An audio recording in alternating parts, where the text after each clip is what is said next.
All right, what's your name, bro? I forgot your name. David? All right, read what you got, officer. Exodus chapter 20 and verse 8. Remember the Sabbath day to keep it holy. 6 days shalt thou labor and do all thy work. But the seventh day is the Sabbath of the Lord thy God. So, David, quick question. The Christians, the Christian church, what day do they go to church on? They go on Sunday, right? But if you look at a calendar, what's the seventh day? It's Saturday. So the Sabbath day is the seventh day. Today is the Sabbath day. You understand? So don't let nobody tell you that the Sunday is the Sabbath day. Today is the Sabbath day. Because all you gotta do is tell them, pull up your calendar and look at the seventh day. You see what I'm saying? You see how simple it is? But our people don't really know that kind of stuff. Give me Exodus 35 and 3. So in the Christian church, they teach you, remember the Sabbath day, keep it holy. But they never go in depth on how to keep it holy. You know what I'm saying? So we're gonna go in depth on how to keep it holy. So far, you know, today's a Sabbath day, so no working on the Sabbath day. You understand? No going to the car wash, washing people's cars. You know what I'm saying? No going to the store, go clock in. You know what I'm saying? Nothing like that. Read. Let's see what else we ain't supposed to be doing on the Sabbath day. Read. Exodus chapter 35 and verse 3. Ye shall kindle no fire throughout your habitations upon the Sabbath day. So, Brother David, when it says you shall kindle no fire on the Sabbath day, what's that talking about? Say it again? It's talking about heat. But what kind of heat? If it's freezing cold on the Sabbath day, and I'm in my house, I'm shivering, can I cut the heater on? I'm freezing, you know what I'm saying? So can I go to the thing and turn the air on? No, I'm gonna get the understanding for you. I'm gonna show you what it's talking about. Read. Exodus 16:23. My bad. Exodus chapter 16 verse 23. And he said unto them that this is that which is the. Wait, I'm gonna start it again. And he said unto them, this is that which the Lord had said. Tomorrow is the rest of the holy Sabbath. So Moses is talking to the Israelites on Friday, and he's saying tomorrow is the Sabbath, right? Read. Unto the Lord, bake that which he will bake today, and seed that ye will seed. So Moses is telling them, everything y'all gotta bake it today. If you gotta boil some stuff, bake it today. Because tomorrow's what? The Sabbath day. Now go back to Exodus 35 and 3. I'm gonna tie it together for you. So you understand so far that you're not supposed to be working. And also, you're not supposed to be cooking on the Sabbath day. No hot foods on the Sabbath. Read. Exodus chapter 35 and verse 3. Ye shall kindle no fire throughout your habitations upon the Sabbath day. So that scripture is talking about cooking on the Sabbath. It ain't talking about if you're freezing cold in your house, you can't cut the heater on. Nah, that's what I'm talking about. If you're freezing cold, Most High don't want you to freeze today. You know what I'm saying? Turn the heat on. Back in the day, we had tents. If they was cold, they had to warm a little campfire. But that don't mean try and be slick and go ahead and roast something over that campfire. Now you get put to death. You know what I'm saying? So that goes into cooking. Also, today we got microwaves, we got ovens, we got stuff like that. So don't do none of that on the Sabbath day. If you want some chicken, it got to be cold. You know what I'm saying? Prepare it on Friday and then eat it on the Sabbath. But you can't warm it up though. So that's why on the Sabbath, it would behoove you to get like peanut butter and jelly, some turkey sandwiches, some salads, fruits, stuff like that. You with me so far, bro? So what's two things we're not supposed to be doing on the Sabbath? So cooking and working. Now let's see what else we're supposed to be doing on the Sabbath. Because there's a couple of things we're supposed to do, and there's stuff we're not supposed to do. But let's get Nehemiah 10 and 31. So you with me so far, bro? So what's your nationality according to the book? What's your nationality? You're an Israelite, all right? How old are you, if you want me asking? How old are you? You 20? You got a girlfriend? You say, yeah? All right, I'm gonna deal with that after I deal with this. Read Nehemiah 10:31. Nehemiah chapter 10 and verse 31. And if the people of the land bring ware or any victuals on the Sabbath day to sell, that we would not buy it of them on the Sabbath or on the holy day, and that we would leave. All right, so they said the people of the land bring ware or any victuals. Victuals goes into food. So if they bring it on the Sabbath, we're not supposed to buy it of them on the Sabbath. For example, Cigarette Express. This place is supposed to be closed, but it's open on the Sabbath day. So you know what our people gonna do? We're gonna go up in there and buy. But the Most High said that place supposed to be closed. Racetrack over there supposed to be closed on the Sabbath. You know what I'm saying? So we're not supposed to be buying or selling on the Sabbath day either. You understand? So no working on the Sabbath, no buying, no selling, no cooking. Now you wondering, well, dang, I can't do nothing on the Sabbath. Nah, give me Leviticus 23:2. I'm gonna show you what we can do on the Sabbath day now.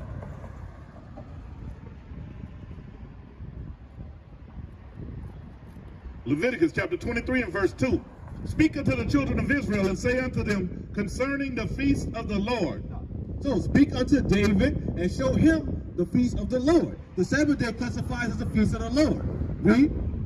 Concerning the feast of the Lord, which ye shall proclaim to be holy convocations, and these are my feasts. So a holy convocation means a holy gathering. Convocation just means gathering. So you know what you're supposed to do on the Sabbath? You got a flyer? Look at that, check that flyer out right quick. Look on the back of it. Look at that little black strip down there. You see 5,000 Old Gentilly Road? That's where you're supposed to be at on the Sabbath day. You're supposed to be gathering around together with like-minded people. Other people that know they Israel. That's what you're supposed to be doing on the Sabbath day. You know what I'm saying? Then we got 20-year-olds too. We got 20s, 19, 18. So if they can do it, I know you can do it too. Nah, you say you got a girlfriend. Give me Hebrews 13:4. Now, I gotta ask you a question. Is girlfriend in the Bible? Is boyfriend in the Bible? Is any of those in the Bible? How do you think the Most High feels about boyfriend, girlfriend? How do you think he feels about it? You don't know? All right, well, we're going to see right quick. Hebrews 13:4. Hebrews chapter 13 and verse 4. Marriage is honorable in all. Nah. Girlfriend and boyfriend is marriage and honorable in all. Marriage is honorable in all. The Most High God is saying marriage is honorable. You see what I'm saying? Like, what's wrong with our community today? We always want boyfriend, we always want girlfriend, we always want side piece. You young, so I know you heard these terms. Thought, you know what I'm saying? We always have stuff like that in our communities. But the Bible is saying marriage is honorable. Let me ask you a question. If every man had married every woman he met, would AIDS be running rampant in our communities? Would STDs be running rampant in our communities? Why do you think that stuff runs rampant in our communities? Why do you think that? Nobody want to get married. Everybody want as many girls as they can get. Right. Every man want every girl, a woman wants every man she can see. Dang, Young Money. They made a song back in the day. I wish I could screw every girl in the world. You see what I'm saying? That's only our people that want to do that. Right. The AIDS community, the AIDS runs rampant in our community. Look at the white people community, Chinese community. They married, got families. They ain't got to worry about AIDS. Our people, the ones that got to worry about that stuff. Because we always want to be cool. We always want to be down. You know what I'm saying? So the girlfriend thing, let me ask you a question. Just shake your head, yeah, I know. You ain't got to tell the whole world. Have you had sex with her? You say no? Okay, all praises. You 20? All praise to the Most High. Now, this is what you have to do with that woman. Sirach 6 and 7. As a matter of fact, finish out Hebrews 13 and 4. All right, Hebrews chapter 13 and 4. Marriage is honorable in all, in the bed undefiled. But whoremongers and adulterers God will judge. So, David, let me ask you a question. What's an adulterer? What's adultery? I know you ain't heard that word before, adultery? Adultery is somebody that sleeps outside their marriage. For example, a man, he married to a woman, but he see Big Booty Becky over there. He gonna want to sleep with Big Booty Becky, but he married. He just committed adultery. That's what adultery is. And a whoremonger, I'm pretty sure you heard the word hoe or whore, thought, you know, stuff like that, skank, stuff like that, right? You've heard those type of words. They the ones that want to sleep around with every single person. A stripper is classified as a whore. You know what I'm saying? Stuff like that. Because they want to sleep with every person they meet. A whoremonger is the male version of that. That means that there's a man that wants to sleep with every woman he meets. So the Most High is saying whoremongers and adulterers, God will judge them. Now, how can God judge a whoremonger and adulterer? If you marry, you catch that wrong woman in the bed with the wrong woman, her boyfriend come walking through with that shotgun. Now you dead. You know what I'm saying? He come busting through the window with that blade. You see what I'm saying? That's how the Most High judge you. But all he had to do was stay with his wife. That never would have happened to him. You see what I'm saying? Somebody a player want to sleep around. Yeah, I'm good. You know what I'm saying? I got all the hoes. You know what I'm saying? Stuff like that. But guess what? Oh, now you got AIDS. The Most High, that's how the Most High judges you. But all you got to do is find a righteous woman. So with your girlfriend, guess what you got to do? Sirach 6 and 7 for me. Read. Sirach chapter 6 and verse 7. If thou wouldest get a friend, prove him first, and be not hasty to credit him. So the Bible is written in masculine terms. So when it says when thou get his friend, prove him first, it can also go into prove her first. You see what I'm saying? So that means get to know the woman. A lot of times our men, our women, we don't like to get to know nobody. The first date that we want to smash. You see what I'm saying? The second date we want to smash. But ain't no ain't no relationship besides sex. Beyond sex, ain't no relationship. Y'all with me? You understand what I'm saying? The Most High is saying, build that friendship first. If you deem her worthy, I can see myself being with her for the rest of my life. Then go ahead and marry her. You see what I'm saying? You understand what I'm saying, bro? All right, now. So what you gonna do with the girlfriend thing? What you gonna do with the girlfriend? Like, what you gonna do? You're gonna talk to her, but you ain't have sex with her yet. All praises. Don't have sex with her until she's your wife. You see what I'm saying? Give me that marriage papers and told me about. Give me marriage papers right quick. Because a lot of times our men, we like to be slick. We wise to do evil. We gonna say, well, I'm gonna go ahead and get some piece of paper. I'm gonna write it in crayon that we married. Nah, Negro. That's not what we about. We gotta actually go through the court system and have that established. You got it? Read. Marriage paper. Read. Tobit chapter 7 verse 14. And called Edna his wife, and took paper and did write an instrument of covenants and sealed it.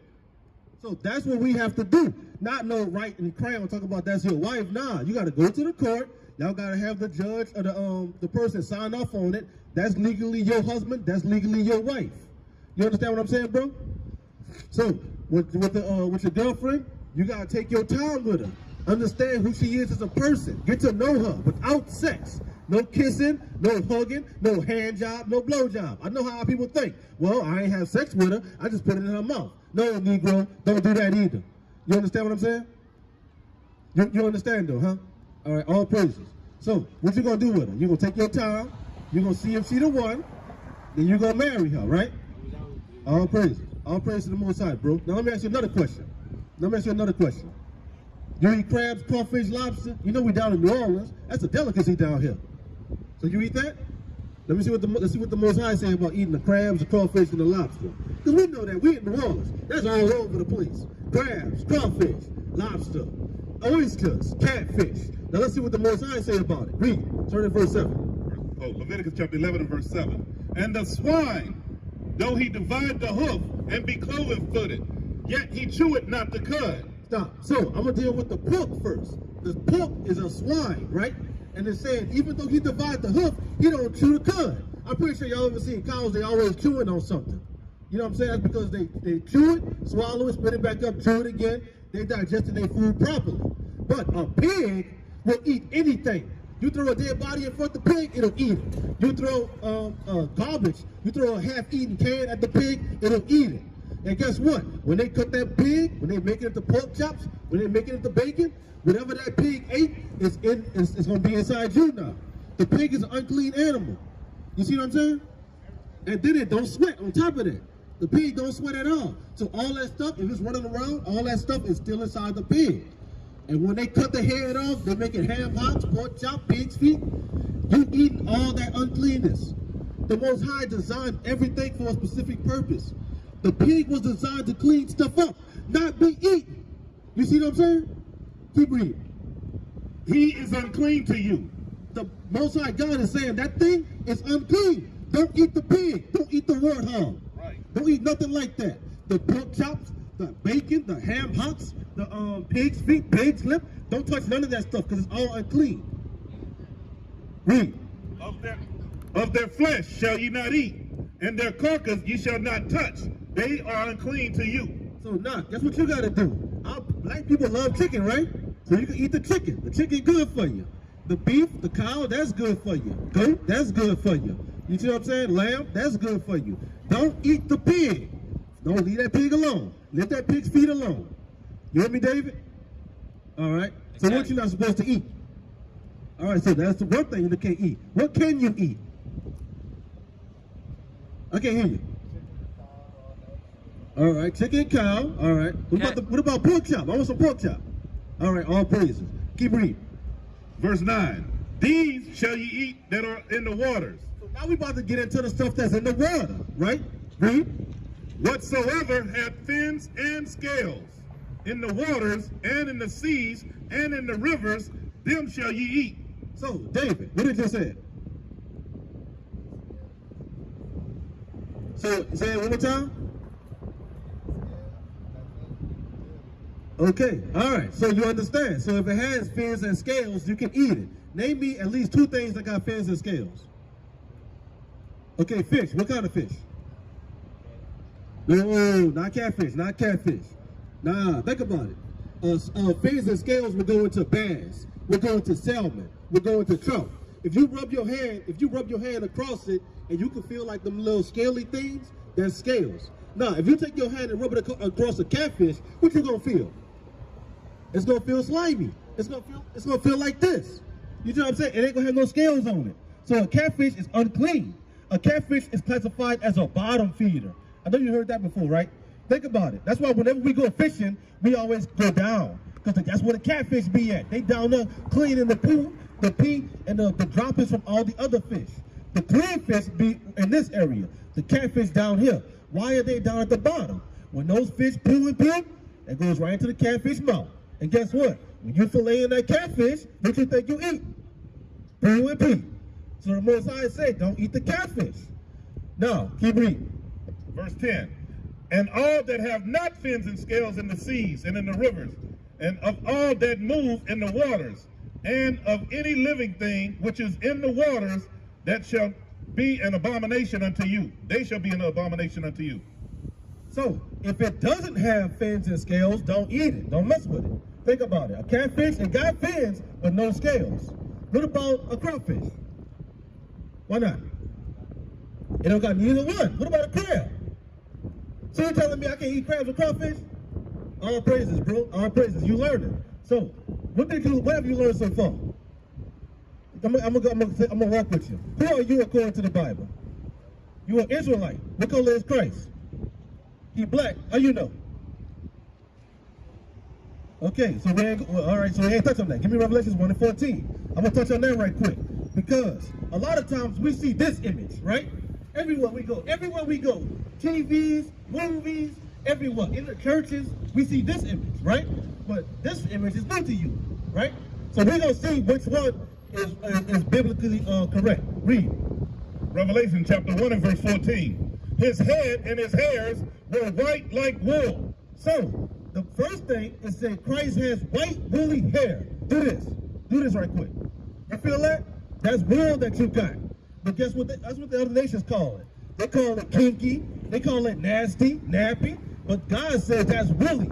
So guess what you gotta do? Be proud of that wool. A lot of our sisters, they want to get their hair straight to look like the white women. But the Most High says, nah, if your hair is like that, be beautiful. You be proud of that. You know what I'm saying? Be proud of who you are. Be proud to be an Israelite. You know what I'm saying, bro? So, point to the one that got the white woolly hair. The black one, right? But he got black hair. He got blonde hair. You know what I'm saying? They put this image here to deceive us. So let me ask you a question. If you saw a lot of killing goes on in our community, right? We all know this. A lot of black on black crime.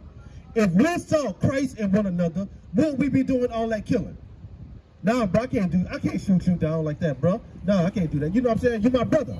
But we don't see that. We see white people as Christ. We see each other as, man, look at that nigga. That's how we see each other. Man, that nigga stole my girl. You see what I'm saying? That's how we see each other. We call each other nigga like it's a normal word. But we call each other that. That's a derogatory term towards our people. But man, I'm about to go kill this nigga. You know what I'm saying? That's not how we're supposed to be. Because if we saw Christ in one another, this image wouldn't even exist. Read. His head and his hairs were white like wool, as white as snow, and his eyes were as a flame of fire. So now Christ's eyes look like a flame of fire. Which one has red-looking eyes? This one right here, right? He got the blue eyes, the black eyes. You know what I'm saying? So that's strike two. You play sports? What you play? Basketball, football? What you play? Basketball? Football? All right. So, this is the second penalty on this one, right? Second penalty. Let's see if he gonna get a third one. Read. And his feet like unto fine brass, as if they burned in a furnace. Hey, how you doing, sis? Right now we're going over who Jesus Christ really is. Because a lot of times the churches, movies, they depict this as Jesus Christ. But I'm showing that this is more like Christ than this is. So we're going to read it again for the sister that just walked up. Read Revelation 1:14. Revelation 1 verse 14. His head and his hairs were white like wool, as white as snow, and his eyes were as a flame of fire. So my sister, look at his hair right there. Look at David's hair. That's woolly hair right there. You see what I'm saying? Sisters, they have the same kind of hairstyle. Back in the what, the 80s, the 70s, everybody had the afros. You know what I'm saying? They was proud of that. But nowadays, they want to get their hair straight. Oh, my hair is nappy. Nah, that's beautiful. You see what I'm saying? And then it said Christ have red eyes. He got blue eyes. So that's straight too. Now let's finish that out. And his feet like unto fine brass. And his feet like unto fine brass. What color is brass? It's our color, right? Like, look at me. I'm about brass, right? So, if you take this color and read, as if they burned in a furnace. So if you take this color and you burn it, what color will it be? It's going to be black. What color is it going to be? It's going to be black, right? And it ain't just like my black. It's going to be dark black. You know what I'm saying? So Jesus Christ is a black man according to the Bible. We used to scream black power while heroin was pushed. But at the end of the day, nothing's in vain. IUIC has been given a vision. The tents of Judah has risen. Many has attempted the mission, minor murmuring, omitting, and missing the mark. Just reading that he had the flame of fire in his eyes gave us the spark. We on Paul's mission. We out on the road, purple and gold, from Mexico, Cuba, Haiti, Ghana, Sierra Leone. 144,000 boots banging, concrete crackling. These are our men repented at heart. The scriptures is proof. IUIC, we deliver the truth.